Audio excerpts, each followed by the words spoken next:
Hey guys, what's up? Sando here. Do you still remember Musician Audio and their Pegasus R2R DAC that I reviewed last year? They are doing well, it seems, and they just released 3 new devices, ranging from an offline music player, a preamplifier, and finally a Class A fully balanced headphone amplifier that is called Andromeda. It goes for a little bit over $850, and I'll be focusing my attention today on this one, so let's check it out. In terms of looks, we are getting pretty much the same metal enclosure of the Pegasus, so it has the same size, thickness, weight, and that is a very good starting point. I like its much taller metal feet with silicone pads that will help disperse heat under the unit and absorb nasty micro vibrations. I like that it has a flashed button on its front and some deeper looking headphone jacks. I'm using plenty of third-party cables and all those worked nicely with it, although sometimes it was a tight fit on its 1/4 inch headphone jack. As for controls, it has the simplest front panel that I've seen, so there is your on-off button to its left, a micro LED light on top will show its working status, in the middle you can find a 4-pin balanced XLR headphone jack and a standard 1/4 inch headphone jack, and to its right, of course, a big aluminum volume knob. Since Andromeda is a fully balanced design from input to output, you can spot a pair of XLR inputs on its back, and since it can work as a preamplifier, a pair of XLR outputs were also added.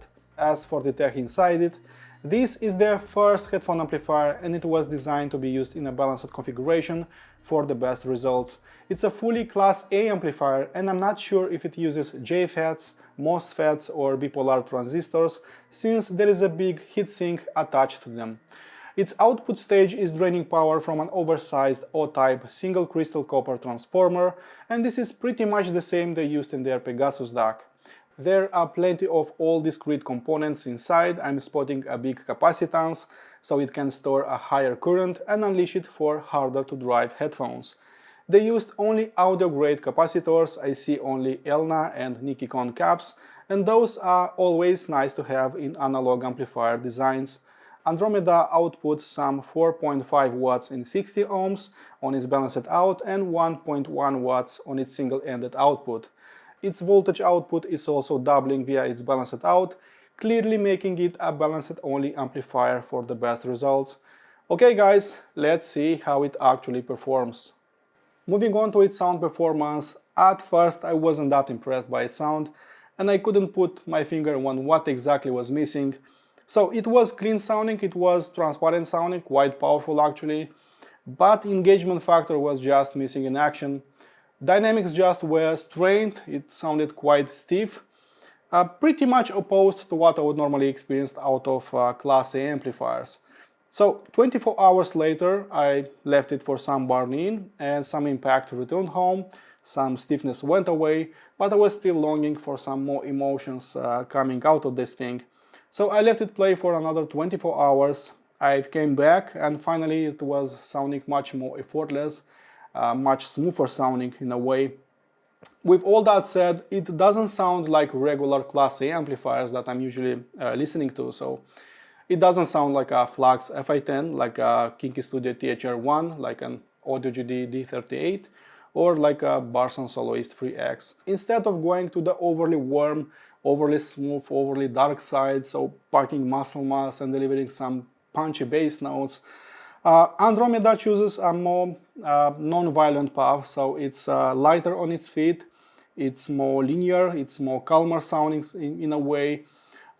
It's faster sounding than those units, but not so impactful, not so hard slamming in a way. So in this regard, I think it approaches very much the sound of the THX achromatic audio amplifiers and NFC amplifiers of topping. It was just linear with a small pinch of naturalness thrown in between all those notes. So in this regard, I think that Andromeda pairs much better with warmer sounding setups, headphones and DACs, and less so with bright and lean sounding DACs and headphones and so on. So when I've tried them with the heavier loads like Odyssey LCD4 and Hi-Fi-Man Aria, on its 1/4 inch jack, it wasn't that impressive because I wanted just a little bit more volume, but on its 4-pin balanced out it was something else entirely. So with 4.5 watts of power, it was much better sounding, so it was able to control and fully drive those headphones. In terms of noise floor, Musician Audio is mentioning a noise floor of 2.9 microvolts on its balanced out, 6.2 microvolts on its regular headphone jack. So I went directly to its noisier headphone jack with my trusty FI9, which are still the most sensitive IEMs that I have around. I've unplugged and plugged them several times just to discover the sound of silence. But when I moved that wheel up and down several times, it was clear to me that Alps Blue Velvet is not the best option for IEMs, as some static noise is simply coming out of this one. But when I'm not touching this volume pot, the noise goes completely away. So at my usual listening levels, I again cannot spot any kind of noise, so no nasty gremlins playing in the background. It was simply dead silent, super quiet. It works absolutely great with IEMs. Going past my usual listening level, so much higher, basically to the highest level, there is a little bit of residual noise that is coming out, but it wasn't that bothersome, wasn't that loud as it happened on the Barson Conductor 3 and on the Kinky Studio THR1. But of course at that level nobody could listen to music, so I consider that Andromeda is a very IEM friendly amplifier. And moving on to its balanced out, on my usual listening level, I couldn't spot its noise floor with FI9, making it just a perfect companion for IEM listeners.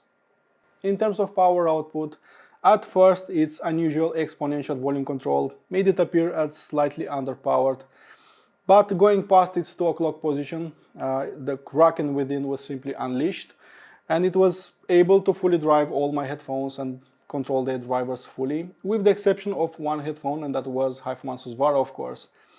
So it wasn't shutting down itself with the Susvara, but it didn't have enough volume, enough loudness for an enjoyable listen.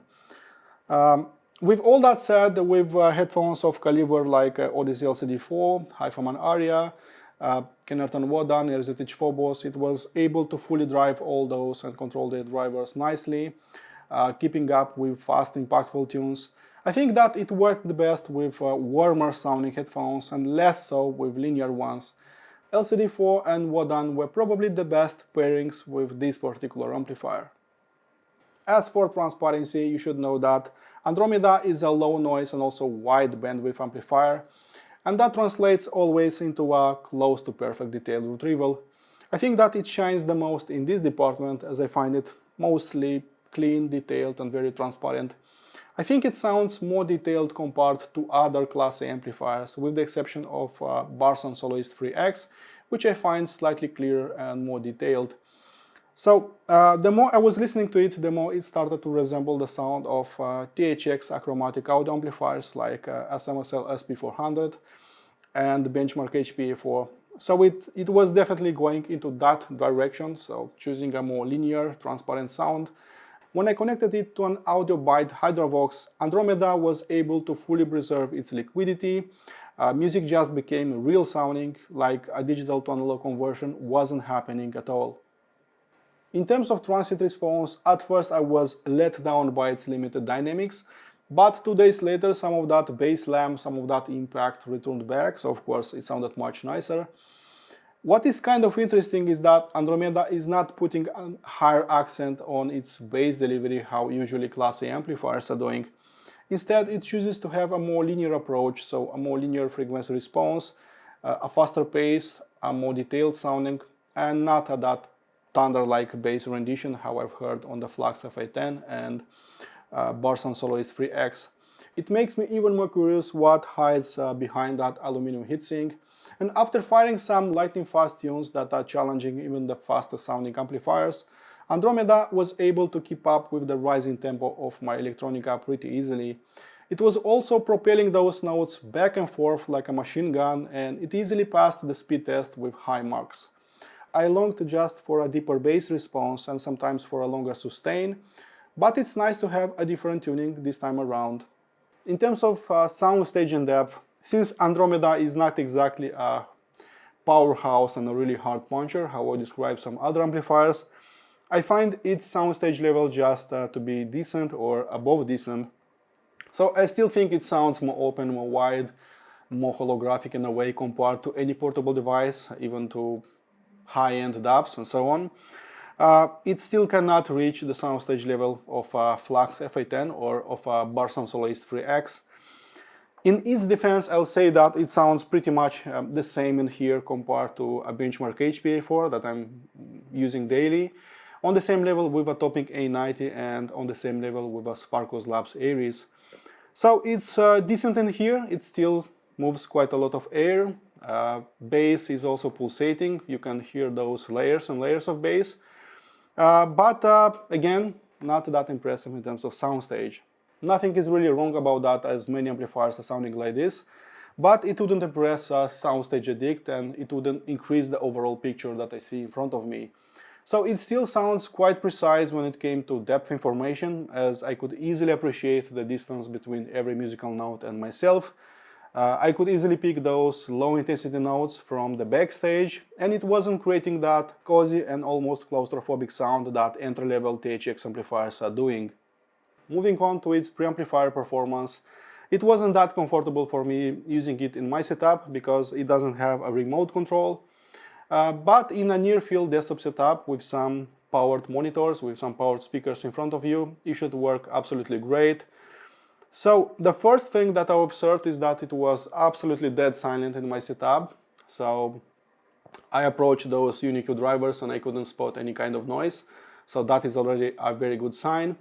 And when music started playing, I've observed that it has that very honest, very transparent, very detailed type of sound that I'm usually hearing out of a Topic Pre-90 and benchmark HPA4. So it goes pretty much into the same direction, so having a very honest type of sound. And the final outcome was a clean, undistorted sound. So it was going really fast and it didn't change that much the personality and the character of the CAF reference-free loudspeakers that you see on the back.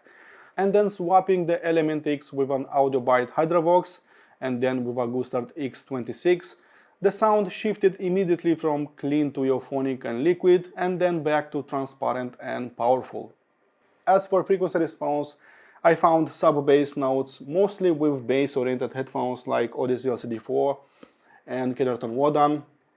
Those notes didn't feel really overpowerful with something like a Hyperman Aria or RZH Phobos. And sometimes I wanted just a harder bass slam and a higher presence of the low end in my tunes. On the other side of the coin, the bass was always clean, it was undistorted, so it was layered and really an airy type of sound, airy type of bass.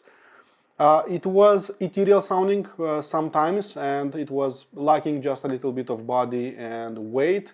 So extra care is actually needed when matching it with some bright or lean sounding headphones and setups. Midrange is performing unlike usual Class A amplifiers that I'm using very often, so it sounds neutral almost to a point of being less involving and less engaging in a way. Hence recommending warmer sounding setups and warmer sounding headphones. So the voices felt real for the most part and they had the right amount of pitch to them, but male voices just lacked a little bit of body and they lacked grunt and weren't that guttural sounding to me. So I felt the raw energy of my rock tunes, of my jazz, and from my perspective it had the right amount of detail and naturalness. I find its treble performance very good, so I find it defined in here, it goes easily in the top octave. So it's pretty detailed in the treble department, and I think that matches really well with their Pegasus R2R DAC. So if you own the Pegasus, I think Andromeda would be a very good pairing with that one. So as of right now, after several days of burn-in, I don't find it putting a higher accent on the treble delivery. I find it mostly neutral and really perfectly linear amplifier for the most part. As for my final conclusions, musician Andromeda surprised me several times with its linear tonality without putting a higher accent on some particular frequency response. So it was almost dead neutral at times without intervening that much in my setup. So it was detailed sounding, it was clean sounding, it was fast sounding, appearing just invisible to my headphones and leaving all the seasoning work to your DAC and to your headphones. I just wish it had more power on top and a two-position gain switch, but I hope that musician would use this constructive feedback to build some nicer units in the future. It indeed drove all my headphones with authority, with a nice control. It was dead silent with IEMs, and I'm finding it cool and unique looking, so there is definitely a lot of appeal left. You can get one from its sole worldwide distributor that kindly provided this review unit, and I'll put a link below for their web store. Okay guys, my full in-depth review can be found on my website. In case you want to support this channel, please subscribe to it, and as usual, listen to my music, be positive, and I'll see you next time. Cheers, bye bye.